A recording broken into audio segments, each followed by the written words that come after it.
গল্পের আসর বাই অগ্নিলা চ্যানেলে আপনারা শুনছেন আশাপূর্ণা দেবীর লেখা সুবর্ণলতা। আজ ঊনবিংশ পর্ব। বুসৎস্বর্গ। সুবোধচন্দ্র হাসলেন। অত বড় ফর্দ করে বসবেন না ভট্টাচার্য মশাই। তেমন রেস্তোয়ালা যজমান যে আপনার আমি নই, সে কথা আপনিও ভালোই জানেন। আমার ওই ষোড়শ পর্যন্তই, ব্যাস। ভট্টাচার্য ক্ষুণ্ণভাবে বলেন, বহু প্রাচীন হয়েছিলেন তিনি, চারকুড়ির কাছে বয়স হয়েছিল, তাই বলা। তাছাড়া তুমি তেমন উপায় না হলেও তার আরও তিনি ছেলে রয়েছে রোজগারি, নাতিরাও সব প্রীতি হয়ে উঠেছে।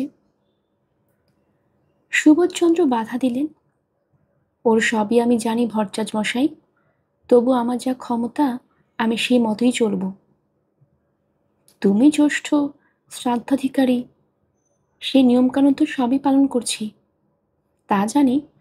তোমার নিষ্ঠা কাষ্ঠা সবই শুনলাম তোমার কন্যার কাছে। এ যুগে এতটা আবার সবাই পারে না। ও কথা থাক, আপনি ওই একটা ষোড়শের ফর্দ দিন। একটা? ভট্টাচার্য আহত গলায় বলে উঠেন, চার ভাই চারটে ষোড়শও করবে না? আর নাতিরা এক একটা ভুজি। আমি আমার কথাই বলছি ভট্টাচার্য মশাই, আপনি বুঝতে পারছেন না কেন ভাই? আশ্চর্য। ভট্টাচার্য তবু নাছোড়বান্দা গলায় বলেন, জানি তোমাদের হাড়ি ভিন্ন, তৎসত্ত্বেও মাতৃশ্রাদ্ধের সময় একত্র হয়ে করাই শাস্ত্রীয় বিধি। যার যার সাধ্য, তুমি বড় তোমার হাতে তুলে দেবে তুমি ষষ্ঠব্য করে। সুবোধচন্দ্র এবার হেসে ওঠেন। হেসেই বলেন, শাস্ত্রীয় বিধিটাই জানেন ভট্টাচার্য মশাই, আর এ কথা জানেন না ভাগের মা গঙ্গা পায় না? কেন আর বৃথা সময় নষ্ট করছেন? আমার ফর্দটা ঠিক করে দিন সময় থাকতে। ভট্টাচার্য বিদায় নিলেই সুবল এসে দাঁড়ায়, বলে, জ্যাঠামশাই, মা একটা কথা বলছেন। মা? সুবোধচন্দ্র একটু নড়ে চড়ে বসলেন। সুবলের মার আবার বক্তব্য কি? ঘাটকামান না হওয়া পর্যন্ত প্রবোধকে আর সুবর্ণলতাকে এ বাড়িতেই থাকতে হয়েছে। পাড়া প্রতিবেশী জ্ঞাতি গোত্রের এই নির্দেশ, তাই বকুলকে নিয়ে এ বাড়িতে রয়েছে সুবর্ণ। ছেলেরা যাওয়া আসা করছে, এদিকে তো চাপা এসেই গেছে, চন্দন পারুল ওরাও আসবে শ্রাদ্ধের দিন। সে যাক, ওসব ব্যবস্থাপনার মধ্যে সুবোধ নেই। সুবর্ণ যে রয়েছে এ বাড়িতে তাও ঠিকমতো জানে কিনা সন্দেহ। কাজেই মা আপনাকে একটা কথা বলবেন। শুনে সন্দিগ্ধ গলায় বলেন, কি কথা? সুবল মাঝখানে শিখণ্ডী স্বরূপ থাকলেও সুবর্ণলতার কণ্ঠটাই স্পষ্ট শোনা গেল। মার চার ছেলে বর্তমান, নাতিটাও অনেকে কৃতি হয়ে উঠেছে, মার তো বৃষট্য হওয়াই উচিত। সুবোধচন্দ্র অবশ্য তাদের বাড়ির মেজ বউকে কোনোদিনই লজ্জাশীলা মনে করেন না, কাজেই এই স্পষ্ট কণ্ঠস্বরে খুব একটা অবাক হন না। তবে বোধ করে একটু বিচলিত হন। গম্ভীর গলায় আসতে বলেন, উচিত সে কথা জানি মেজ বৌমা, কিন্তু ক্ষমতা বুঝে কথা, আমার ক্ষমতা কম। এবারে সুবলের মাধ্যমিক কথা হয়। মা বলেছেন, তা হোক, আপনি এগোন, আপনার পেছনে সবাই আছে। আমার পেছনে? সুবোধচন্দ্রের গলাটা যেন কাপা কাপা আর ভাঙা ভাঙা শোনায়। আমার পেছনে কেউ নেই সুবল, শুধু সামনে ভগবান আছেন, এইটুকু তোর মাকে বলে দে বাবা।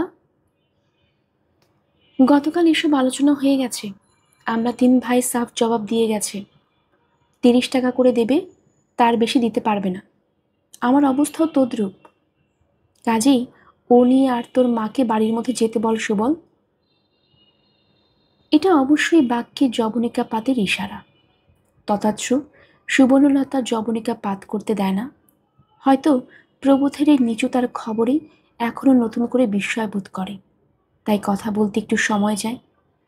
আর বলে, যখন তখন গলার স্বরটা প্রায় বুঝিয়ে আসার মতো লাগে, তবু বলে, সুবল, বল জ্যাঠামশাই, মার একটা মিনতি রাখতেই হবে। মিনতি রাখতেই হবে? সুবোধচন্দ্র বিব্রত বোধ করেন। চিরকেলে পাগলা মানুষটা কিনা কি আবদার করে বসে।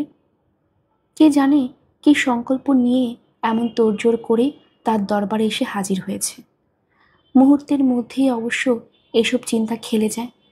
পর মুহূর্তে সুবোধের কণ্ঠ থেকে প্রায় হাসির সঙ্গে উচ্চারিত হয়, রাখতেই হবে? তোর মা যে এটা সাদা কাগজে সই করে নেবার মতো ইচ্ছে রে সুবল। কি বল শুনি? মা নিজেই বলছেন। বলে সুবল সরে দাঁড়ায়। গুণ্ঠনবতী সুবর্ণলতা তার পাশ দিয়ে এসে দাঁড়ায়, আর ছেলেকে এবং ভাসুরকে প্রায় তাজ্জব করে দিয়ে মৃদু চাপা স্বরে বলে ওঠে, সুবল, তুই একটু অন্যত্র যা তো বাবা। সুবল তুই অন্যত্র যা? তার মানে ভাসুরের সঙ্গে একা নির্জনে কথা বলতে চায়? এর চাইতে অসম্ভব অসম সাহসিকতা আর কি হতে পারে? সুবোধচন্দ্র চেয়ার ছেড়ে উঠে দাঁড়ান। কি যেন বলতে চান। সুবল চলে যায় আস্তে আস্তে, আর সুবর্ণ এগিয়ে আসে ভাসুরের পায়ের কাছে, কিছু জিনিস ফেলে দিয়ে মৃদু দৃঢ়স্বরে বলে, এগুলো নিতে হবে আপনাকে এই মিনতি। আপনার নিজের বলে মনে করে বেচে দিয়ে ইচ্ছেমতোভাবে খরচ করে মার কাজ করুন। সুবোধ যেন সাপের ছোবল খেয়েছেন। সুবোধ নির্নিমেষে দৃষ্টিতে সেই উজ্জ্বল স্বর্ণখণ্ডগুলির দিকে তাকিয়ে গম্ভীর হাস্যে বলেন, এ তো মিনতি নয় মেজ বৌমা, হুকুম। কিন্তু সেই হুকুম পালন করবার ক্ষমতা আমার নেই মা, তুমি আমায় মাপ করো। গলার মোটা হেলে হার, হাতের চুড়ি গোছা, সুবর্ণ সেই বস্তুগুলোর দিক থেকে চোখ ফিরিয়ে বলে, এ তো শুনেছি স্ত্রীধন, এতে নাকি স্বামী পুত্তরে কোনো দাবি থাকে না, তবে আপত্তি কিসের? সুবোধ এবার আরো ভারী গলায় বলেন, এ তুমি কি বলছো মেজ বৌমা? তোমার গায়ের গয়না বেচে মাতৃশ্রাদ্ধ করব আমি? গরিব বলে কি? মেজ বৌমা মৃদু স্বরে বলে, মায়ের কাজে ত্রুটি থেকে যাবে, আর মায়ের বউরা গায়ে সোনাদানা চড়িয়ে ঘুরে বেড়াবে, এটাও তো অনিয়ম। অনিয়ম? সুবোধচন্দ্র যেন একটু চমকান, তারপর একটু হেসে বলেন, অনিয়ম তো জগৎ জুড়ে মা। চন্দ্র সূর্যের নিয়মটা আছে বলেই আজও পৃথিবীটা টিকে আছে। কিন্তু সে কথা থাক, তুমি এগুলো উঠিয়ে নিয়ে যাও মা। তুমি যে দিতে এসেছিলে, এতেই তার আত্মা তৃপ্তি হয়ে গেছে। তার হতে পারে, কিন্তু আমাদেরও তো তৃপ্তির শান্তি চাই। আপনার পায়ে পড়ছি, এটুকু আপনাকে করতেই হবে। মনে করুন এই টাকা আপনার, তাহলেই তো সব চিন্তা মুছে যাবে। মার কুপুত্র ছেলেরা টাকা হাতে থাকতেও নেই বলেছে, সে পাপে প্রায়শ্চিত্তও তো দরকার। আমি যাচ্ছি, এ আর আপনি অমত করবেন না। যদি অমত করেন, যদি না নেন, তাহলে বুঝবো আমি পতিত। তাই। গলার স্বরটা হঠাৎ বন্ধ হয়ে যায় সুবর্ণ। আমি যাই বলে নিচু হয়ে গলায় আঁচল জড়িয়ে একটি প্রণাম রেখে তাড়াতাড়ি উঠে চলে যায় সুবর্ণ, সুবোধকে আর কিছু বলবার সুযোগ না দিয়ে। সুবোধ হা করে তাকিয়ে থাকেন। সুবোধ এখন এই সোনার তালগুলোকে নিয়ে কি করবেন? তার শেষ পর্যন্ত সেগুলো নিলেন সুবোধচন্দ্র। সুবর্ণলতার ওই রুদ্ধ কণ্ঠ হয়ে চলে যাওয়ার মধ্যে তিনি একটা পরম সত্য উপলব্ধি করলেন যেন।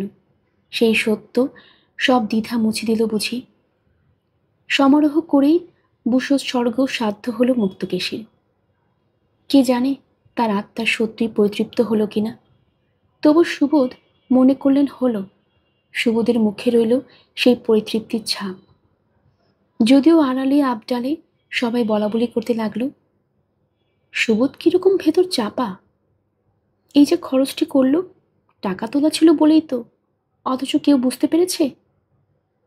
সে কথা প্রবোধ হয়ে এসে মহৎ সাহেব বলে, দেখলে তো, চিরকাল দেখিয়ে এসেছেন যেন হাতে কিছু নেই। সুবর্ণ একবার স্ত্রীর দৃষ্টিতে স্বামীর দিকে তাকিয়ে বলে, বেশ তো, হাতের টাকা তো মন্দ কাজে ব্যয় করেনি, সৎ ব্যয় করেছেন। তা তোমার তো হাতের টাকার অভাব নেই, তুমি একটা সৎ কাজ করো না? তোমার মায়ের একটা ইচ্ছে পালন করো না? অনেক কাঙ্গালি খাওয়াও না? মার খুব ইচ্ছে ছিল। প্রবোধ সচকিত হয়ে বলে, এই ইচ্ছে আবার কখন তোমার কানে ধরে বলতে গেলেন মা? তুমি যখন গিয়ে পড়েছিলে, তখন তো বাকরোধ হয়ে গিয়েছিল। চিনু একটু হাসল সুবর্ণ, বহুকাল পরে হাসল। বলল, না, এই ইচ্ছে প্রকাশ তখন করেননি, যখন পুরো দস্তুর বাক্যস্রোত ছিল। এ তখনকার কথা। তোমাদের ওখানে জগন্নাথ ঘোষের মা যখন মারা গেলেন, তখন কাঙালি খেয়েছিল মনে আছে? দেখে মা বলেছিলেন, আমি যখন মরব আমার ছেলেরা খেয়ে এমন করে কাঙালি ভোজন করাবে। ও, এই কথা?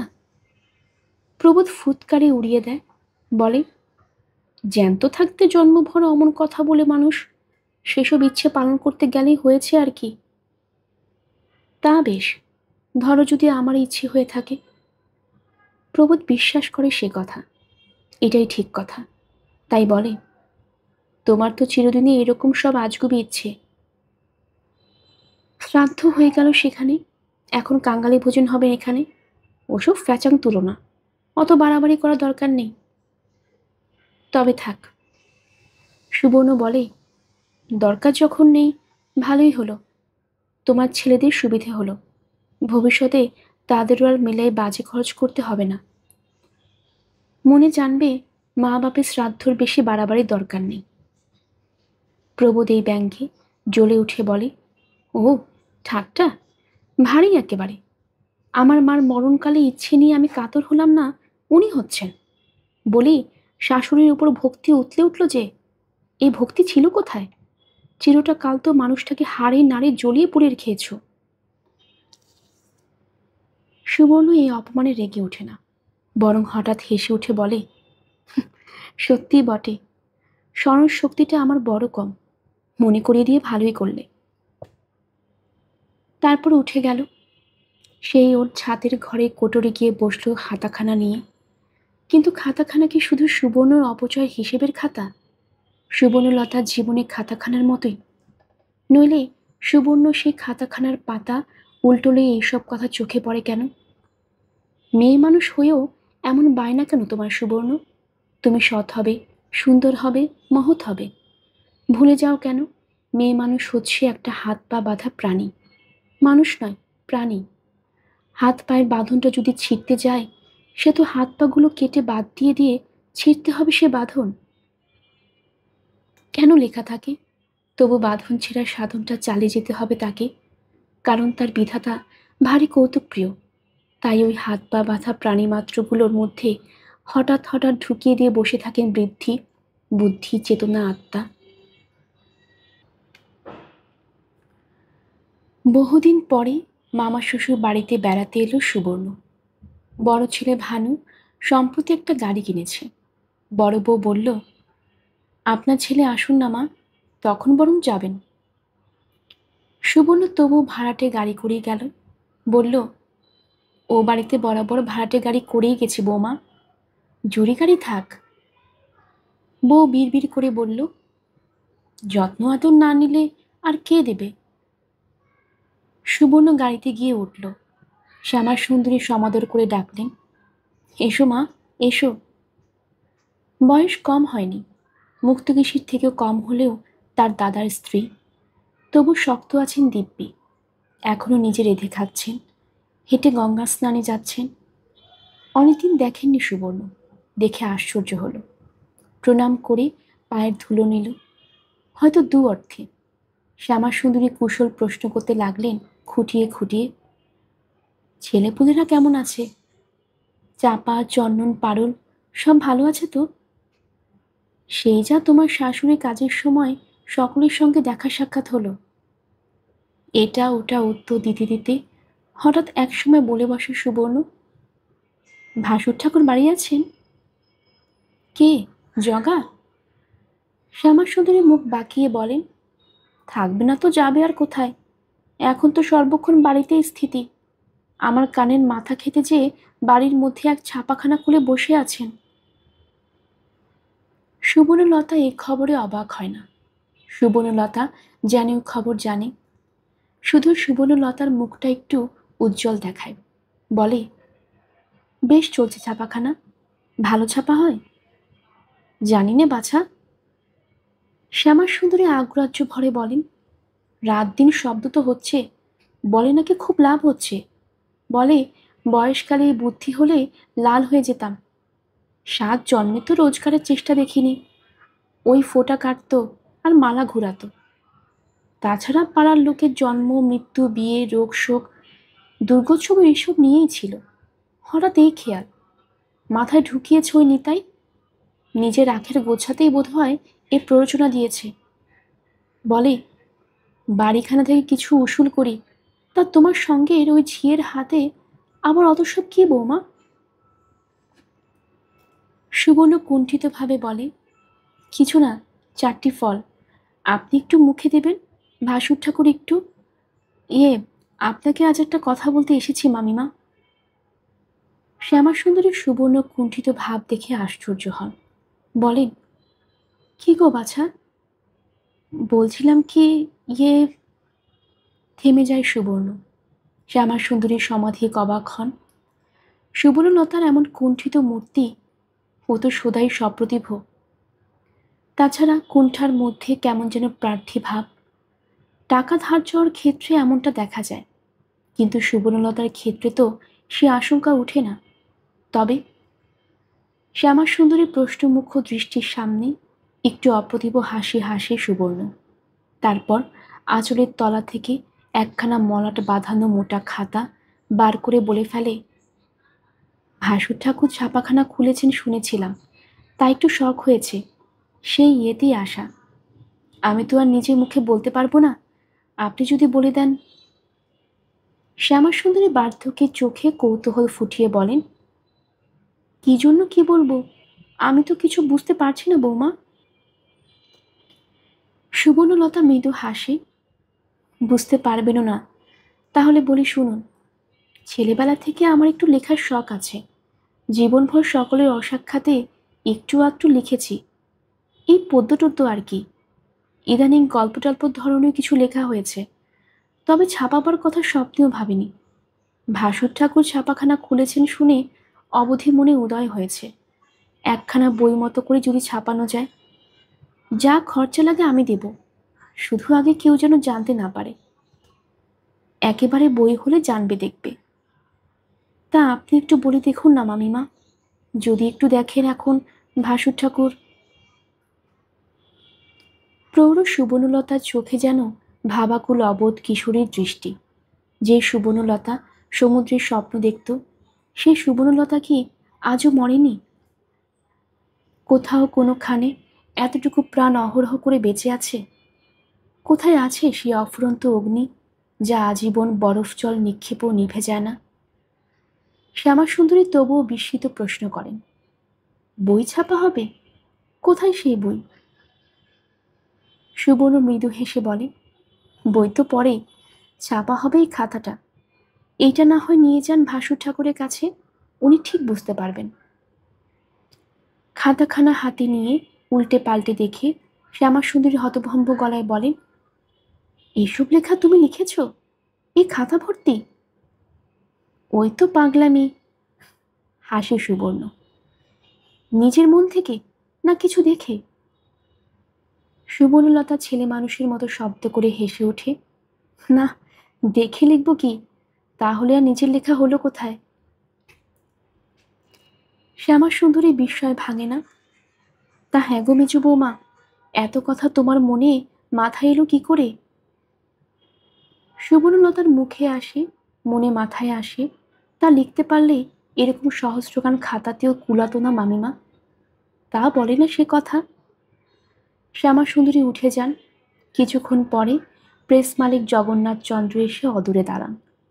চেহারা প্রায় একই রকম আছে, তেমনি আটসাট খাটমুগুরে গরম, তেমনি হত্তেলের মতো রং। বদলের মধ্যেও কিছু চুল পেকেছে। আগের মতোই পরনে একটা লাল ঝালটি, গলায় রুদ্রাক্ষ, কপালে রক্তচন্দনের ফোঁটা। তার মানে এই বেশি ছাপাখানায় বসেন তিনি। এসে দাঁড়িয়ে গলা খাকারি দিয়ে বলেন, মা, জিজ্ঞেস করো তো বৌমাকে, এ হাতের লেখা কার? ইশারায় উত্তর পেয়ে শ্যামাসুন্দরী মহোৎসাহে বলেন, বললাম তো, সবই বৌমার লেখা। চমৎকার হাতের লেখা তো। সব প্রশংস দৃষ্টিতে খাতার পৃষ্ঠাগুলো উল্টোতে উল্টোতে যোগু বলেন, মেয়ে ছেলেদের হাতের লেখা এমন পাকা, সচরাচর দেখা যায় না। কিসে থেকে নকল করেছেন?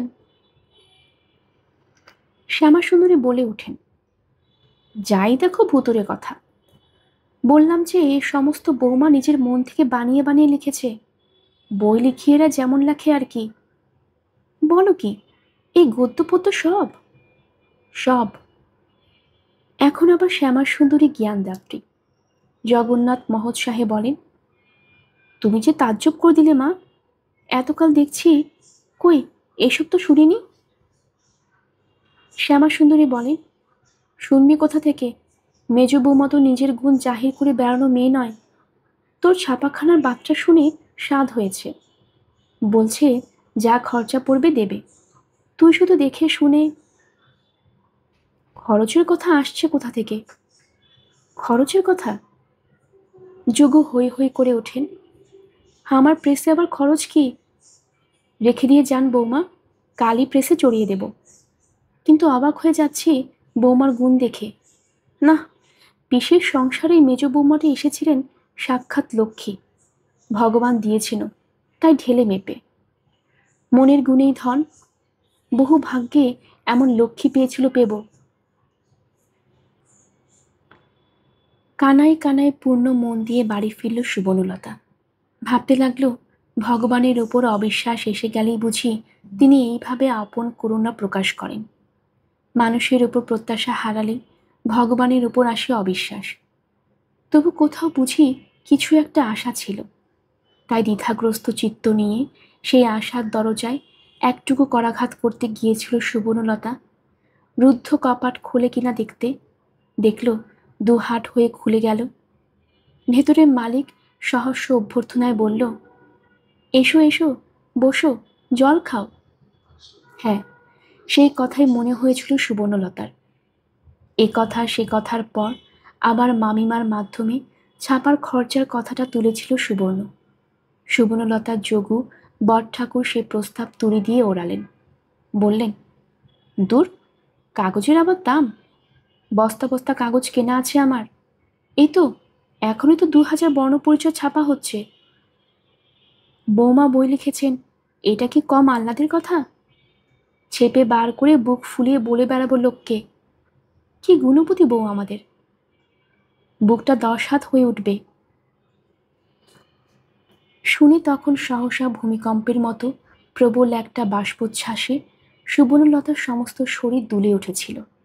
জীবনের 3 ভাগ কাটিয়ে এসে সুবর্ণলতা এই প্রথম শুনল সে গুণবতী। শুনল তার কোনো গুণ নিয়ে কেউ গৌরব করতে পারে।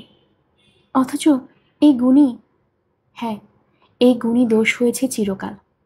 আজীবনই তো একটু আধটু লেখার স্বাদ ছিল, কিন্তু সেই স্বাদ মেটাতে অনেক দাম দিতে হয়েছে। কত সঙ্গোপনে, কত সাবধানে। হয়তো রাত্রি যখন ওদিকে তাসের আড্ডা জমজমাট, অথচ এদিকে ছেলেরা ঘুমিয়েছে, তখন বসেছি একটু খাতা কলম নিয়ে। প্রবোধ কোনো কারণে ঘরে এসে পড়ে দেখে ফেলল, ব্যাস শুরু হলো ব্যঙ্গ তিরস্কার। আর তার জের চলতে লাগলো বেশ কিছুকাল। যে সংসারে মেয়ে মানুষ বিদ্যাবতী হয়ে উঠে, কলম নাড়ে, তাদের যে লক্ষ্মী ছেড়ে যাওয়া অনিবার্য এ কথাও ওঠে। তাছাড়া কলম ধরা হাত যে আর হাতা বড়ি ধরতে চাইবে না, তাতে আর সন্দেহ কি? অনেক সময় অনেক কটূক্তি হজম করেছে সুবর্ণলতা তার খাতা নিয়ে। আর এখনই বা কি হয় না? কটূক্তি না হোক, বক্রোক্তি কানে আসে বই কি। আর সেই উক্তি আজকাল অনেক সময় আসে ছেলেদের ঘর থেকে, সুবর্ণলতার রক্তে মাংসে গঠিত ছেলেদের। ব্যাপারটা কি? কোনো থিসিস টিসিস লেখা হচ্ছে নাকি? মাকে রান্নাঘরটা একদম ছেড়ে দিলেন নাকি রে বকুল? দেখতেই পাওয়া যায় না। সুবল, তুই তো অনেক জানিস। মহাভারত লিখতে বেদব্যাসের কতদিন লেগেছিল জানিস সে খবর? অথবা প্রবোধের আক্ষেপোক্তি শোনা যায়, কি রান্নাবান্না হচ্ছে আজকাল? বকুল, এ মাছের তরকারি রেঁধেছে কে? তুই বুঝি? মুখে করা যাচ্ছে না যে। জানে বকুল নয়, ছেলের বউরা রেঁধেছে। তথাচ্ছ ওইভাবেই বলে। বোধ করি সেই চিরাচরিত মেয়েলি প্রথাটাই বজায় রাখে, ঝেঁকে মেরে বউকে শেখায়। আবার এই আক্ষেপও করে ওঠে, হবেই তো। বাড়ির গিন্নি যদি সংসার ভাসিয়ে দিয়ে খাতা কলম নিয়ে পড়ে থাকে, হবেই নষ্ট অপচয়। অবলি বন্দোবস্ত। সুবর্ণর কানে আসে, কিন্তু সুবর্ণ কানে নেয় না। সবকিছু কানে নেওয়া থেকে বিরত হয়েছে সুবর্ণ।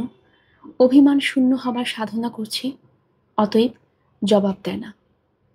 সুবর্ণলতা তার সংসারের সব প্রশ্নের জবাব তৈরি করছে বসে শেষ আদালতে পেশ করার জন্য। হয়তো সেই জবাবী বিবৃতির মধ্য থেকে সেই সংসার সুবর্ণলতাকে বুঝতে পারবে, আর সেই বোঝা বুঝতে পারলেই বুঝতে পারবে নিজের ভুল, নিজের বোকামি, নিজের নির্লজ্জতা। সুবর্ণলতার স্মৃতিকথা, সুবর্ণলতার জবানবন্দি। সেই জবানবন্দিকে মুক্তি দিতে পারছে সুবর্ণলতা, মুক্তি দিতে পারছে খাতার কারাগার থেকে আলো ভরা রাজরাস্তায়। ঈশ্বরের করুণা নেমে এসেছে মানুষের মধ্য দিয়ে। আজীবনের কল্পনা সফল হতে চলল এবার, আজীবনের স্বপ্ন সফল। এই যেন একটা অলৌকিক কাহিনী, যে কাহিনীতে মন্ত্র বলে মহিমা কীর্তিত হয়, নইলে চিরকালে বাউন্ডুলে যোগু বট ঠাকুরে হঠাৎ ছাপাখানা খোলার শখ হবে কেন? ভগবানের সুবর্ণলতার জন্য পৃথিবীটাকে হঠাৎ ভারী সুন্দর লাগে সুবর্ণর, ভারী উজ্জ্বল। খুশি ঝলমলে সকালের আলোয় এই বিবর্ণ হয়ে আসা গোলাপি রঙা বাড়িটা যেন সোনালি হয়ে ওঠে। নিজের সংসারটাকেও যেন হঠাৎ ভালো লেগে যায়। এই তো, এই সমস্তই তো সুবর্ণলতা নিজের সৃষ্টি। এদের উপর কি বীতশ্রদ্ধ হওয়া যায়? এদের উপর বিরূপ হওয়া সাজে?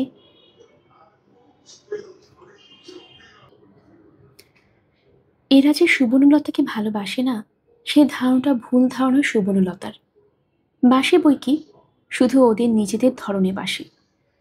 তাই বাসুক, সুবর্ণলতাও চেষ্টা করবে ওদের বুঝতে। হয়তো জীবনের এই শেষ প্রান্তে এসে জীবনের মানে খুঁজে পাবে সুবর্ণ, আর তার মধ্যেই খুঁজে পাবে জীবনের পূর্ণতা। ক্রমশই যেন প্রত্যাশার দিগন্ত উদ্ভাসিত হতে থাকে নতুন সূর্যোদয়ের প্রতীক্ষায়। শুধু এবার জবানবন্দি কেন, আরও তো লিখেছে সুবর্ণলতা, যা শিল্প, যা সৃষ্টি। যেখানে সুবর্ণলতা একক, যেখানে তার উপর কোনো ওপরওয়ালা নেই, যেখানে থাকবে সুবর্ণলতার অস্তিত্বের সম্মান, যেখানে সে বিধাতা। আহ, এ কল্পনার কি অপূর্ব মাদকতা! এ যেন কিশোরী মেয়ের প্রথম প্রেমে পড়ার অনুভূতি। অনুক্ষণ মনের মধ্যে মোহময় এক সুর গুঞ্জরণ করে, সেই সুর রাত্রির তন্দ্রার মধ্যেও আনাগোনা করে। নিত্য নতুন বই লেখা হচ্ছে, নিত্য নতুন বই ছাপা হচ্ছে, সব বের হয়ে যাচ্ছে। অবাক হয়ে যাচ্ছে সবাই সুবর্ণলতার মহিমা দেখে, আর ভাবছে, তাই তো, আশ্চর্য, আশ্চর্য, কি হাস্যকর ছেলে মানুষের করে এসেছে এতদিন সুবর্ণ। এই তুচ্ছ সংসারের বিরূপতা আর প্রসন্নতার মধ্যে নিজের মূল্য খুঁজে এসেছে, হিসেব কষেছে লাভ আর ক্ষতির। অথচ সুবর্ণলতার নিজের মুঠোর মধ্যেই রয়েছে রাজার ঐশ্বর্য। সুবর্ণলতার ওই হলুদ পাঁচফোড়নের সংসারখানা নিক না যার খুশি, নিয়েই বরং রেহাই দিক সুবর্ণলতাকে। সুবর্ণলতার জন্য থাক এক অনিবর্জনীয় মাধুর্যলোক। কি আনন্দ,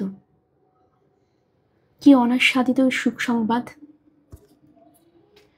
সুবর্ণলতার জীবন খাতার এই অধ্যায়খানি যেন জ্যোতির কণা দিয়ে লেখা। সুবর্ণলতা রান্নাঘরে এসে বলে, ও বড় বৌমা, বলো বাছা কি কুটনো হবে, কুটে বসে। বড় বৌমার শাশুড়ির আলো ঝলসানো মুখের দিকে তাকিয়ে দেখে অবাক হয়, তবে প্রকাশ করে না সে বিস্ময়। নরম গলায় বলে, আমি আবার কি বলবো, আপনার যা ইচ্ছে। বাহ, তা কেন, তুমি রাঁধবে, তোমার মনের মতন রান্নাটি হওয়াই তো ভালো। বলে বটিটা টেনে নেয় সুবর্ণ। আবার হয়তোবা কথাও বলে, তোমরা তো রোজই খেটে সারা হচ্ছ বৌমা, আমার অভ্যেস খারাপ হয়ে যাচ্ছে। কি রান্না হয়ে বলো, আমি রাঁধি। বউরা বলে, আপনার শরীর খারাপ। সুবর্ণ মিষ্টি হাসি হাসে। খারাপ আবার কি বাপু, খাচ্ছি দাচ্ছি ঘুরছি ফিরছি, তোমাদের শাশুড়ি চালাক মেয়ে বুঝলে, কাজের বেলাতে তার শরীর খারাপ। ওরা অবাক হয়, ওরা শাশুড়ির এমন মধুর মূর্তি দেখেনি এসে পর্যন্ত। ওরা ভাবে ব্যাপারটা কি। সুবর্ণ ওদের বিষয়টা ধরতে পারে না। সুবর্ণ আরেক জগৎ থেকে আহরণ করা আলোর কণিকা মুঠো মুঠো ছড়ায়। ভানু মাছের মুড়ো দিয়ে ছোলার ডাল ভালোবাসে, তাই বরং হোক আজ। কানুটা বড়া দিয়ে মোচার ঘন্টর ভক্ত, হয়নি অনেক দিন। দুটো ডাল ভিজেও তো মেজো বৌমা। ওগো আজ মোচাইনো তো। বাজার করার ভার প্রবোধের। এই মহান কর্মভার অবশ্য সে স্বেচ্ছায় বরণ করে নিয়েছে। ছেলেরা চক্ষু লজ্জায় দায়ে কখনো কখনো বলে বটে, আমাদের বললেই পারেন, নিজে এত কষ্ট করার কি দরকার। তবে সে কথা গায়ে মাখে না প্রবোধ। কিন্তু সেই বাজার বেলায় সুবর্ণলতা তাকে ডেকে হেঁকে বিশেষ কোনো জিনিস শান্তি হুকুম দিয়েছে। এই ঘটনা প্রায় অভূতপূর্ব, অন্তত বহুকালের মধ্যে মনে পড়ে না। বোধ করি ছেলে মেয়েরা যখন ছোট ছোট তখন তাদের প্রয়োজনীয় বিস্কুট কি লজেন্স, বার্লি থেকে মেলিন্স ফুড ইত্যাদি অর্ডার দিতে এসেছি বেরোবার মুখে। কিন্তু মুখের রেখায় ওই যে আহ্লাদের জ্যোতি, এই বস্তু কি দেখা দিয়েছে কোনো দিন? দেখা যেত, ওই আলোর আভা দেখা যেত কখনো কখনো সুবর্ণর মুখে, কিন্তু সে আভা আগুন হয়ে প্রবোধের গাত্রদাহ ঘটাত। স্বদেশী হুজুগের সময় যখনই কোনো বিদঘুটে খবর বেরোতো তখনই সুবর্ণর মুখে আলো জ্বলত। আলো জ্বলত যখন নতুন কোনো বই হাতে পেত। আলো জ্বলত যখন বাড়ির ছোট ছোট ছেলে মেয়েগুলোকে একত্র বসিয়ে পাঠশালা পাঠশালা খেলা ফেলে তার স্বরে তাদের মধ্যে পদ্য মুখস্থ করাতো। আলো জ্বলত যদি কেউ কোনোখান থেকে বেরিয়ে বা তীর্থ করে এসে গল্প জুড়ত। তাছাড়া আরেক ধরনের আলো আর আবেগ ফুটে উঠেছিল সুবর্ণলতার মুখে ইংরেজ জার্মান যুদ্ধের সময়। সে এক ধরন, যেন সুবর্ণলতারই জীবন মরণ নিয়ে যুদ্ধ হচ্ছে। দেশের রাজা ব্রিটিশ, অথচ সুবর্ণর ইচ্ছে জার্মানরা জিতুক। তাই তর্ক, উত্তেজনা, রাগারাগি। মেয়ে মানুষ, তাও রোজ খবরের কাগজ না হলে ভাত হজম হবে না। তার সে প্রকৃতিটা বয়সের সঙ্গে সঙ্গে বদলেছে। এই তো ইদানিং আবার যে স্বরাজ স্বরাজ হুজুগ উঠেছে, তাদের তো কোনো আগ্রহ দেখা যায় না, বরং যেন অগ্রাহ্য। বলে, অহিংসা করে শত্রু তাড়ানো যাবে এ আমার বিশ্বাস হয় না। বলে, দেশ শুদ্ধ লোক বসে বসে চরকা কাটলে স্বরাজ আসবে? তাহলে আর পৃথিবীতে আদি অন্তকাল এত অস্ত্রশস্ত্র তৈরি হতো না। উত্তেজিত হয়ে তর্কটা করে না শুধু বলে, শক্তির সামর্থ্যটা কমে গেছে, ঝিমিয়ে গেছে, তাই মুখের সেই ঔজ্জ্বল্যটা বিদায় নিয়েছিল। বিশেষ করে সেই অদেখা মায়ের। আজ চকিতে দেখা বাপের মৃত্যুশোকের পর থেকে তো হঠাৎ যেন সেই ঝিমিয়ে পড়া ভাবটা খোলস ছেড়ে আবার নতুন হয়ে ওঠার মতো দেখাচ্ছে সুবর্ণকে। কেন? মাথার দোষ-টোষ হচ্ছে না তো? পাগলরাই তো কখনো হাসে কখনো কাঁদে। তা যাক, এখন যখন হাসছে তাতেই কৃতার্থ হওয়া ভালো।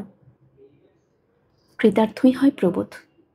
বিগলিত গলায় বলে, মোচা? মোচা আনা মানে তোমার খাটুনি গো। ওকে আর বৌমারা বাগিয়ে কুটতে ফুটতে পারবেন? সুবর্ণ বলে, শোনো কথা, সব করছে ওরা, কিসে হারছে? তবে আমারই ইচ্ছে হয়েছে, রান্নাবান্না ভুলে যাব শেষটা। কৃতার্থ মন্য প্রবোধ ভাবতে ভাবতে বাজার ছোটে। আহা, এমন দিনটি কি চিরদিন থাকে না? এই জীবনটাই তো কাম্য। গিন্নি ফাই ফরমাস করবে, এটা আনো ওটা আনো বলবে। কর্তা সেই সব বরাতি বস্তু এনে 7 বার ঘুরিয়ে ফিরিয়ে দেখবে, বাহাবা নিবে। গিন্নি গুছিয়ে গাছিয়ে রাঁধবে বাড়বে। বেলা গড়িয়ে পরিপাটি করে খাওয়া দাওয়া হবে। আর অবসরকালে কর্তা গিন্নি পানের বাটা নিয়ে বসে ছেলে বউ বেয়াই বেয়ানি নিন্দাবাদ করবে, এই যুগের ফ্যাশন নিয়ে সমালোচনা করবে। এই তো এই বয়সের সংসারের ছবি। প্রবোধের সমসাময়িক বন্ধু বান্ধবরা তো এই ধরনের সুখে নিমগ্ন। প্রবোধের ভাগ্যেই ব্যতিক্রম। এই সামান্য সাধারণ সুখটুকু ইহজীবনে জুটল না। গিন্নি যেন সিংহবাহিনী। তাসের আড্ডাটা যাই আছে প্রবোধের, তাই টিকে আছে বেচারা। তাই এতদিনে কি ভগবান মুখ তুলে চাইছেন? পাগল ছাগল হয়ে সহজ হয়ে যাচ্ছে সুবর্ণ, নাকি এতদিনে নিজের ভুল বুঝতে পেরেছে? তা সে যে কারণেই হোক, সুবর্ণ যে সহজ প্রসন্ন মুখে ডেকে বলেছে, ওগো বাজার যাচ্ছ, মোচাই নত। এই পরম সুখের সাগরে ভাসতে ভাসতে বাজার যায় প্রবোধ, আর প্রয়োজনে অতিরিক্ত মাছ তরকারি এনে জড়ো করে। সুবন তখনও হয়তো অনুমান করতে চেষ্টা করছে তার ওই খাতাটা ছাপতে কতদিন লাগতে পারে, কতদিন লাগা সম্ভব। ধারণা অবশ্য নেই কিছুই, তবু কতই আর হবে, বড়জোর মাস দুই, কমও হতে পারে। তারপর, আচ্ছা, যোগ্য বট ঠাকুর আমার নামটা জানেন তো? কে জানে, কিন্তু জানবিনি বা কোথা থেকে? কবে আর কি আমার নাম উচ্চারণ করেছে ওর সামনে? তাহলে বিনা নামেই বই ছাপা হবে, নাকি মামিমার কাছ থেকে জেনে নেবেন উনি? তা মামিমাই কি ঠিক জানেন? মেজ বৌমা ডাকতেই তো হলো অভ্যস্ত। হঠাৎ নিজ মনে হেসে ওঠে সুবর্ণলতা। কি আশ্চর্য, খাতাটার প্রথম পৃষ্ঠাতেই তো নাম রয়েছে, যে হাতের লেখার প্রশংসা করেছেন জগবট ঠাকুর। সেই হাতের লেখাটিকে আরো সুচিত করে সুন্দর করে ধরে ধরে নামটি লেখেনি কেন একবার সুবর্ণ? হ্যাঁ, পরম যত্নে পরম সুহাগে কলমটিকে ধরে ধরে লিখে রেখেছিল সুবর্ণ, শ্রীমতী সুবর্ণলতা দেবী। সেই লেখা চোখ এড়িয়ে যাবে? এড়িয়ে যাবে না, চোখ এড়িয়ে যাবে না। নামটা মুখস্থ করার মতো বারবার মনে মনে এই কথা উচ্চারণ করতে থাকে সুবর্ণ, চোখ এড়িয়ে যাবে না। বইয়ের ওপর লেখা থাকবে শ্রীমতী সুবর্ণলতা দেবী। সুবর্ণলতার মা জেনে গেল না এ খবর। এত আনন্দের মধ্যেও সেই বিষণ্ণ বিষাদের সুর যেন একটা অস্পষ্ট মূর্ছনায় আচ্ছন্ন করে রাখে। মা থাকতে এই পরম আশ্চর্য ঘটনাটা ঘটলে মাকে অন্তত একখণ্ড বই পার্সেল করে পাঠিয়ে দিত সুবর্ণ। এবারে কাউকে দিয়ে নয় অবশ্য, মামিমাকে দিয়ে ওই যোগু বট ঠাকুরকে বলে করে দিত কাজটা। মা প্রথমটায় পার্সেল পেয়ে হকচকিয়ে যেত, ভাবত কি এ? তারপর বাঁধন খুলে দেখত, দেখত দেখত বইয়ের লেখিকা শ্রীমতী সুবর্ণলতা দেবী। তারপর তারপর কি মার চোখ দিয়ে দুফোঁটার জল গড়িয়ে পড়তো না? সুবর্ণলতার মনটা যেন ইহলোক পরলোকের প্রাচীর ভেঙে দিতে চায়, যেন তার সেই অদেখা বইটা সেই ভাঙা প্রাচীরের ওধারে নিয়ে গিয়ে ধরে দিতে চায়। সুবর্ণ দেখতে পায় সুবর্ণর মা সুবর্ণ স্মৃতি কথা পড়ছেন। পড়ার পর শুধু কি সেই দুফোঁটা আনন্দশ্রুই ঝরে পড়ে শুকিয়ে যাবে? সেই শুকনো রেখার উপর দিয়ে ঝর্ণাধারার মতো ঝরে পড়বে না আরো অজস্র ফোঁটা? দেখতে পাচ্ছেন কিভাবে কাটা বনের উপর দিয়ে রক্তাক্ত হতে হতে জীবনে এতটা পথ পার হয়ে এসেছে সুবর্ণ। মা বুঝতে পারছেন সুবর্ণ অসার নয়। কোনো কোনো অংশটা পড়তে পড়তে মা বিচলিত হতেন, আর কোনো কোনো অংশটা পড়ে বিগলিত। ভাবতে চেষ্টা করে সুবর্ণ। নিজের হাতে সেই লেখাগুলো যেন দৃশ্য হয়ে ভেসে ওঠে, পরপর নয়, এলোমেলো, যেন দৃশ্যগুলো হুড়োহুড়ি করে সামনে আসতে চায়, যেন এক প্যাকেট তাস খেসে ছড়িয়ে দিয়েছে।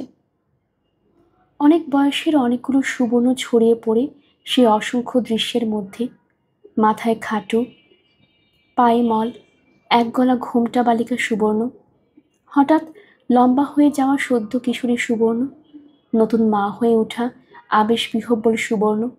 তারপর, আচ্ছা, ওই ঘোমটা দেওয়া ছোট মাপের সুবর্ণ ঘোমটাটা হঠাৎ খুলে গেল যে? কি বলছে ও? কি বলছে সে কথা শুনতে পাচ্ছে সুবর্ণলতা। তাড়িয়ে দিলে? তোমরা আমার বাবাকে তাড়িয়ে দিলে? আমাকে নিয়ে যেতে দিলে না? কেন? কেন? কি করেছি আমি তোমাদের, তাই এত কষ্ট দিবে আমাকে? কে বলেছিল আমাকে তোমাদের বউ করতে? শুধু শুধু ঠকিয়ে ঠকিয়ে বিয়ে দিয়ে চলে যাব, আমি তোমাদের বাড়ি থেকে চলে যাব। তোমাদের মতো নিষ্ঠুরদের বাড়িতে থাকলে মরে যাব আমি। সুবর্ণলতা অন্য আরেক গলার উচ্চ নিনাদও শুনতে পাচ্ছে। ওর নিজের কলমের অক্ষরগুলি যেন সশব্দ হয়ে ফেটে পড়ছে। ওমা, আমি কোথায় যাব? এ কি কালকে উঠে ছানা ঘরে আনলাম গো আমি? চলে যাবি? দেখ না একবার চলে গিয়ে, খুন্তি নেই আমার, পুড়িয়ে পুড়িয়ে ছ্যাঁকা দিতে জানি না। বাপকে তাড়িয়ে দিলে দেব না তো কি? ওই বাপের সঙ্গে নাচতে নাচতে যেতে দেব তোকে? সইমা আমার পূর্বজন্মের শত্রু ছিল, তাই তোকে আমার গলার গছিয়ে পরকাল খেয়েছে আমার। আর অমুখ হতে দিচ্ছি না তোকে। ইহজীবনে কেমন আর বাপের বাড়ির নাম মুখে আনিস দেখব। বাপের বাড়ির সঙ্গে সম্পর্ক তোর যদি না ঘোচায়, তো আমি মুক্ত বামুনই নই। বাপ চলে যাচ্ছে বলে ঘোমটা খুলে রাস্তায় ছুটে আসা বার করছি। সে ঘোমটা খোলা বালিকার সুবর্ণকে টেনে হিচড়ে ঘরে এনে পুড়ে শেকল তুলে দিয়ে গেল ওরা। বলে গেল, মুখ থেকে আর টু শব্দ বার করবি না। সুবর্ণ স্তব্ধ হয়ে গেল।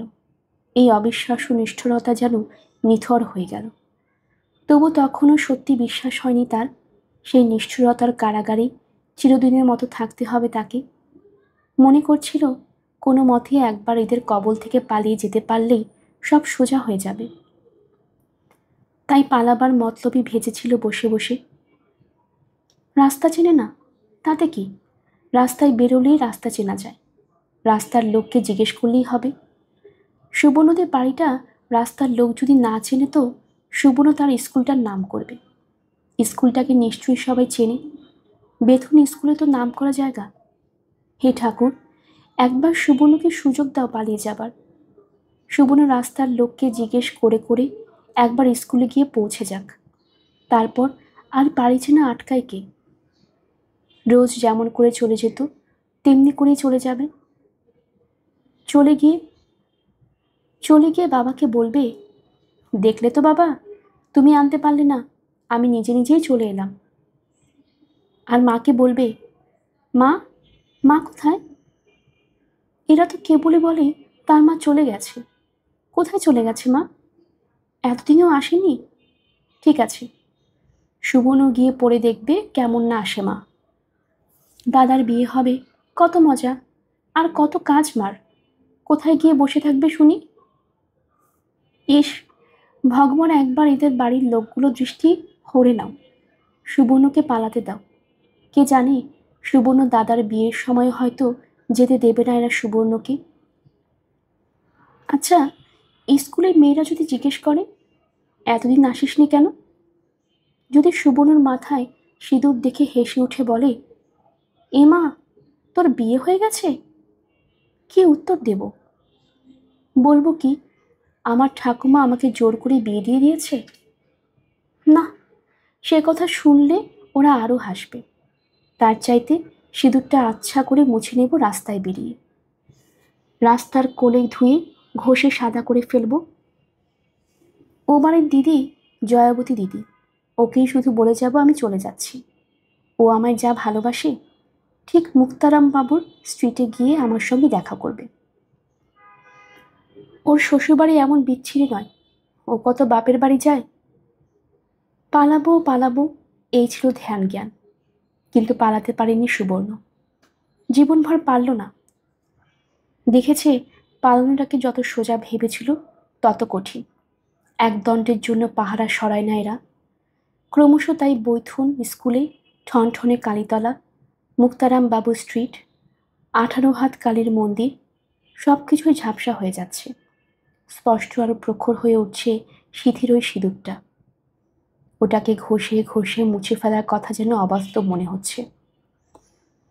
সেই তার নিজের জীবনে, সত্যিকার জীবনে যে আর ফিরে যাওয়া যাবে না, সেটা যেন স্থিরীকৃত হয়ে যাচ্ছে। সুবর্ণর বই খাতা, স্লেট, পেন্সিল সব যে তাদের কুলঙ্গিটার মধ্যে পড়ে রইল, সে কথা তো কেউ ভাবল না। সামনে যে সুবর্ণর হাফ ইয়ারলি জামিন, সে কথা মারও তো কই মনে পড়ল না। সুবর্ণর সমস্ত প্রাণটা যেন ওই কুলঙ্গিটার ওপর আছড়ে পড়তে যায়। এতদিন না পড়ে পড়ে সুবর্ণ যে সব ভুলে যাচ্ছে। ভগবান, সুবর্ণ তোমার কাছে কি দোষ করেছিল যে এত কষ্ট দিচ্ছ তাকে? রোজ সকালে ঘুম থেকে উঠে কি তোমাকে নমস্কার করেনি? রোজ স্কুলে গিয়ে প্রার্থনা করেনি? রাত্রিরে শুতে যাওয়ার সময় কি বলেনি, ঠাকুর বিদ্যে দিও, বুদ্ধি দিও, সুমতি দিও? যা যা শিখিয়েছিল মা সবই তো করেছে সুবর্ণ। তবে কেন এত শাস্তি দিচ্ছ সুবর্ণকে? কেন? কেন? কেন? ওই কেন ঝড় থেকে বালিকা সুবর্ণ হারিয়ে যাচ্ছে, তার খোলস থেকে যুবতী জন্ম নিচ্ছে, তবু সে কেনটাই ধূসর হয়ে যাচ্ছে না, সে যেন আরো তীব্র হয়ে উঠছে। আমি কি এত পাজি হতে চাই? আমি কি গুরুজনদের মুখের ওপর চোপা করতে ভালোবাসি? আমি কি বুঝতে পারি না আমি চোপা করি বলেই আমার উপর আক্রোশ করেই ওরা আমাকে আরো বেশি বেশি কষ্ট দেয়? কিন্তু কি করব? এত নিষ্ঠুরতা আমি সহ্য করতে পারি না। সহ্য করতে পারি না এত অসভ্যতা। আমার ওই বর, ও কেন এত বিচ্ছিরি? এর থেকে ও যদি খুব কালো আর কুৎসিত দেখতে হতো তাও আমার ছিল ভালো, কিন্তু তা হয়নি। ওর বাইরের চেহারাটা দিব্যি সুন্দর, অথচ মনের ভেতরটা কালো, কুৎসিত, বিচ্ছিরি। ও মিছিমিছি করে আমাকে বলেছিল লুকিয়ে আমাকে আমার বাপের বাড়ি নিয়ে যাবে। সেই কথা বিশ্বাস করে ওকে ভালোবেসেছিলাম আমি, ভক্তি করেছিলাম, ওর সব কথা রেখেছিলাম, খারাপ বিচ্ছিরি সব কথা। কিন্তু ওর কথা ও রাখেনি। রোজ ভুলিয়ে ভুলিয়ে শেষ অবধি একদিন হ্যাঁ হ্যাঁ করে হেসে বলেছিল, হো বাবা, একবার গিয়ে পড়লে কি আর তুমি আসতে চাইবে? নির্ঘাত সেখানে থেকে যাবে। এমন পরীর মতন বউটি আমি হারাতে চাই না বাবা। কত দিব্যি গাইলাম যে আবার ফিরে আসবো, তবু বিশ্বাস করলো না। ও আমায় বিশ্বাস করে না, আমি ওকে বিশ্বাস করি না। ও নাকি আমায় ভালোবাসে, বলে তো তাই সব সময়। কিন্তু ভগবান, আমার অপরাধ নিও না, আমি ওকে ভালোবাসি না। ওকে ভালোবাসা আমার পক্ষে অসম্ভব। ওর সঙ্গে এক বিন্দু মিল নেই আমার, তবু চিরদিন ওর সঙ্গে ঘর করতে হবে আমায়। আজ আবার সেই হলো। আজ আবার ওরা ছোড়দাকে তাড়িয়ে দিল, আমার সঙ্গে দেখা করতে দিল না। দাদার বিয়েতে নাকি ঘটা করেনি বাবা, মা চলে গেল বলে নমনম করে সেরেছে। দাদার মেয়ের মুখে ভাতে একটু ঘটা করবে, তাই ছোড়দা আমায় নিতে এসেছিল। বাবা নাকি অনেক মিনতি করে চিঠি লিখে দিয়েছিল ওর হাতে। ওরা সেই চিঠি ছিঁড়ে ফেলেছে। ছোড়দাকে আমার সঙ্গে দেখা করতে দেয়নি। বলেছে, ছেলের বিয়ে শুনলাম না, নাতনির ভাত। এমন অঞ্চুটে বাড়িতে আমাদের ঘরে বউ যাবে না। ছোড়দা নাকি ভয় করেনি। ছোড়দা নাকি এ বাড়ির সেজো ছেলের মুখের ওপর চোটপাট শুনিয়ে দিয়ে গেছে। নাকি বলেছে, আপনাদের মতো লোকের জেল হওয়া উচিত। এ বাড়ির সেজো ছেলে সেই অপমান সহ্য করবে? উল্টো অপমান করবে না? করবে না গালমন্দ? তবুও তো এ বাড়ির মেজো ছেলে তখন বাড়ি ছিল না। থাকলে ছোড়দার কপালে আরো কি ঘটতো কে জানে। বাড়ি ফিরে শুনে তো অদৃশ্য লোকটাকে এই মারে, তো সেই মারে। বলে, কি শুধু চলে যেতে বললি? ঘাড়ে ধাক্কা দিয়ে বার করে দিতে পারলি না শালাকে? আমি যখন রাগে ঘেন্নায় কথা বলিনি ওর সঙ্গে, তখন হ্যাঁ হ্যাঁ করে হেসে বলল, শালাকে শালা বলবো না তো বেয়াই বলবো? হ্যাঁ, আমি প্রশ্ন করেছিলাম, তোমার ভাইয়ের মান আছে, আমার ভাইদের মান নেই? সেই শুনে এমনই হাসি হেসেছিল ও, আমি কাঠ হয়ে গিয়েছিলাম। তারপর সবাইকে ডেকে বলেছিল, আরে শুনেছ, শালাকে নাকি সম্মান করা উচিত ছিল আমার, পাদ্য অর্ঘ্য দেওয়া উচিত ছিল। ঠিক আছে, ভগবান যখন আমাকে নিষ্ঠুর আর অসভ্যদের কাছেই রেখে দিয়েছে, তখন তাই থাকবো। আর যেতে চাইবো না এই বাড়ির বাইরে। ভুলে যাব আমারও মা ছিল, বাপ ছিল, ভাই ছিল, বাড়ি ছিল। ওদের বাড়ি থেকে বেরোবো একেবারে নিমতলা ঘাটের উদ্দেশ্যে। তাই, তাই হোক। মরেই দেখিয়ে দেব, আটকে রাখবে বললেই আটকে রাখা যায় না। কিন্তু শুধু কি এইসব কথাই লিখেছে সুবর্ণ তার স্মৃতিকথায়? সুবর্ণ যেন ছাপাখানায় পাঠিয়ে দেওয়া খাতাখানার পাতাগুলোর মধ্যে ডুবে যাচ্ছে, হারিয়ে যাচ্ছে। সুবর্ণ দেখতে পাচ্ছে সিঁড়ির ঘুরঘুরি থেকে বেরিয়ে আসছে একটা বই, তার সঙ্গে মিষ্টি একটু কথা। মানুষটাকে দেখা যায় না, শোনা যায় শুধু কথা, হাসি হাসি গল্পর ঝংকার। এই নে, বইটা আর তোকে ফেরত দিতে হবে না। তুই পড়তে পারলে ভালোবাসিস শুনে তোর ভাসুর মোহিত বলেছে এটা তুমি উপহার দিও বন্ধুকে। পৃথিবীতে মানুষও আছে ভগবান, তবে তোমার উপর রাগ করে কি করব? আমার ভাগ্য, এছাড়া বলার কিছু নেই। কিন্তু কি বই দিল জয়াদি, এ কি জানিস? মানুষ এমন লিখতে পারে? এই যে চেঁচিয়ে পড়বার, লোককে ডেকে শোনাবার, এ কি সেই কবির কথা, না আমার কথা? এ যে আমি মনে মনে পড়ে মনের মধ্যে ধরে রাখতে পারছি না গো। আজি এ প্রভাতে রবির কর, কেমনে পশিল প্রাণের পর, কেমনে পশিল গুহার আধারে প্রভাত পাখির গান। না জানি কেমনে এতদিন পরে জাগিয়া উঠিল প্রাণ। এর কোন লাইনটাকে বেশি ভালো বলবো আমি, কোন লাইনটাকে নয়? জাগিয়া উঠেছে প্রাণ, ওরে উতলে উঠেছে বাড়ি। প্রাণের বাসনা প্রাণের আবেগ রুধিয়া রাখিতে নারী, থরথর করে কাঁপিছে ভূধর। এ পদ্য আমি সবটা মুখস্থ করব। আমি ওদের সংসারের জ্বালায় আর কষ্টবোধ করব না। ওরা যা চায় তাই করে দিয়ে নিজের মনে এ বই নিয়ে বসব। আরও যেসব পদ্য আছে সব শিখে ফেলব। জয়াদি দেবী তাই এই স্বর্গের স্বাদ এনে দিল আমায়। জয়াদির স্বামী দেবতা, তাই তার মনে পড়ছে আমি পদ্য ভালোবাসি। ভগবান, ওদের বাঁচিয়ে রাখো, সুখে রাখো। আজি এ প্রভাতে রবির কর, কেমনি পশিল প্রাণের পর। এর সব কথা আমার, সব কথা আমার জন্য লেখা। কেন রে বিধাতা পাষাণ হেন, চারিদিকে তার বাঁধন কেন? ভাঙরে হৃদয় ভাঙরে বাঁধন, সাধরে আজকে প্রাণের সাধন। উফ, কি চমৎকার, কি অপূর্ব! আমি কি করব? স্বর্গ বলে কি সত্যি কোনো রাজ্যপাট আছে?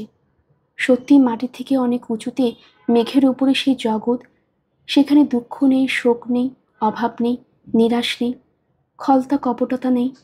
এক কথায় বলতে গেলে এই পৃথিবীর ধুলোময়লার কোনো কিছুই নেই।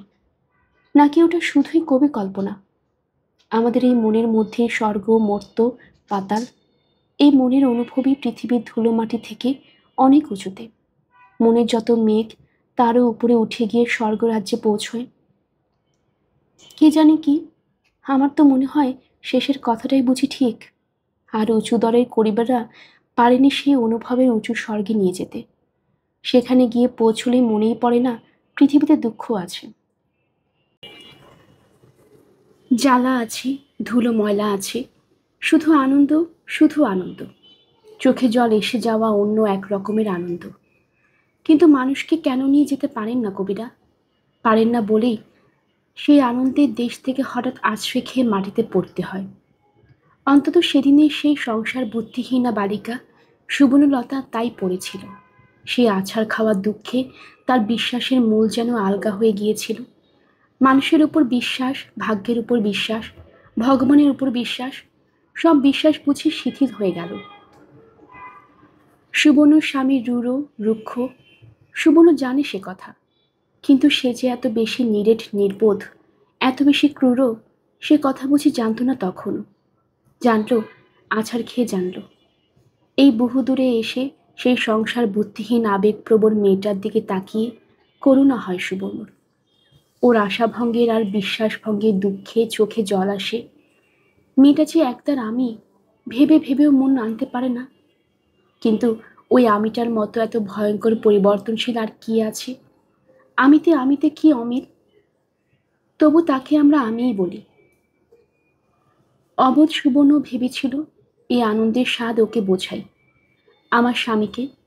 তখনও তার উপর আশা সুবর্ণর। আশা করেছিল ওরও হয়তো মনের দরজা খুলে যাবে।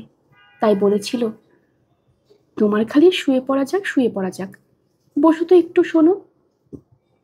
কি চমৎকার! হ্যাঁ, প্রদীপটা উস্কে দিয়েছিল। সুবর্ণ তার সামনে ঝুঁকে পড়েছিল। হৃদয় আজি মোর কেমনে গেল খুলি, জগৎ আসি সেথা করেছে কোলাকুলি। ধরায় আছে যত মানুষ শত শত, আসিছে প্রাণে মম হাসিছে গলাগলি। ও সেই সুবর্ণকে থামিয়ে দিল, বেজার গলায় বলল, জগৎ শুদ্ধ সবাই এসে কোলাকুলি করছে, তাই এত ভালো লাগছে? বাহ বাহ, বেড়ে চিন্তাটি তো। শত শত মানুষ এসে প্রাণ পড়ছে তোফ। এমন রসের কবিতাটি লিখেছেন কোন মহাজন? সুবর্ণ বলল, আহ, থামো না, সেই সবধি শুনলে বুঝবে। আবার পড়তে শুরু করে। পড়ছে, হঠাৎ ও ফোঁস করে বইটা কেড়ে নিল। বলে উঠল, তোফা তোফা, এই যে দেখছি রসের সাগর। কি বললে? এসেছে সখাসখি, বসেছে চোখাচোখি, আর যেন কি দাঁড়িয়ে মুখোমুখি। বলি, এসব মাল আমদানি হচ্ছে কোথা থেকে? ব্যঙ্গের সুরে গেল, ধমক দিয়ে উঠল, কোথা থেকে এলো এই বই? চোখে জল এসে গেল মেয়েটার। সেটা দেখতে দেবে না, তাই কথার উত্তর দেয় না। ও বইটা নিয়ে উল্টে পাল্টে দেখল, তারপর সাপের মতো হিস হিসিয়ে বলে উঠল, এই যে প্রমাণপত্র তো হাতেই, প্রাণাধিকা ভগিনী শ্রীমতী সুবর্ণলতা দেবীকে স্নেহোপহার। বলি, এই প্রাণাধিক ভ্রাতাটি কে? কোথা থেকে জোটানো হয়েছে এটিকে? লেখাটা যে মেয়ে মানুষের হাতের, তা কেউ বুঝতে পারেনি। নিশ্চয়ই পেরেছিল। সত্যি, ব্যাটা ছেলে ভাবলে বইটাকে কি আস্ত রাখত? কুচি কুচি করে ছিঁড়ত, পা দিয়ে মারাতো। এ শুধু সুবর্ণকে চারটি বিচ্ছিরি বিচ্ছিরি কথা বলে নেবে বলেই ছল করে।